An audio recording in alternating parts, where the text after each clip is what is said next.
is a man-made havoc. The incident which took place here is a man-made havoc. A wall was constructed just 6 days prior. The construction of the wall started 6 days back. Construction of the wall was completed 2 days before. The fact that Chandanotsavam was to be done today is a well-known fact to the entire state of Andhra Pradesh. Everybody knows about it, the date of this occasion. And it's also a well-known fact that lakhs of people, more than 2 lakhs people, were to attend to this occasion. This happens every year. It's a well-known fact.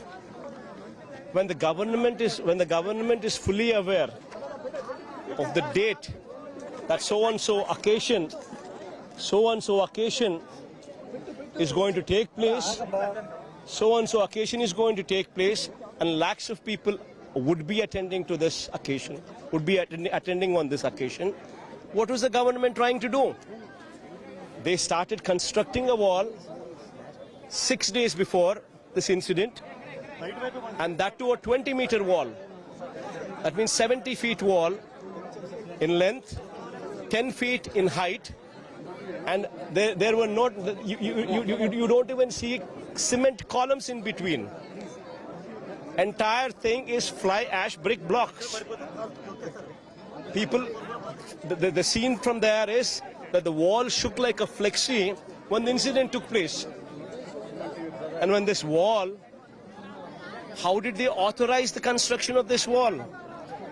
What were the ministers doing? A team of ministers who were constituted to supervise the occasion. What were they doing? Tenders were also not called for the construction of this wall. You should have actually gone in for a reinforced concrete wall with weep holes. And you knew this date, and you knew this day, and the construction of the wall should have started much in advance, months in advance.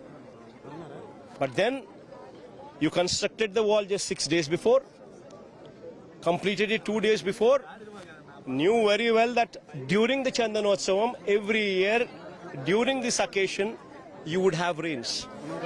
It's always been a sentiment. And this year also, you had rain. But then you knew that you had rain. You also knew that the wall was new. You also knew that the wall had no columns. And yet you had the queue, you had the people right beside the wall pass through into the temple. And what is expected of it? It's a man-made havoc which took 7 lives. This family alone lost 4 lives. And who is to be blamed for it? And Chandrababu Naidu, during his tenure in these 11 months, the kind of havocs what have taken place during his regime, be it in Tirupati, in Vaikunta Ekadashi day, never in the history of Tirupati we saw a stampede which actually took 6 lives. Even then, it was totally Chandrababu Naidu's mistake. He was camping in Kuppam. He had every policeman attend to him rather than to the occasion.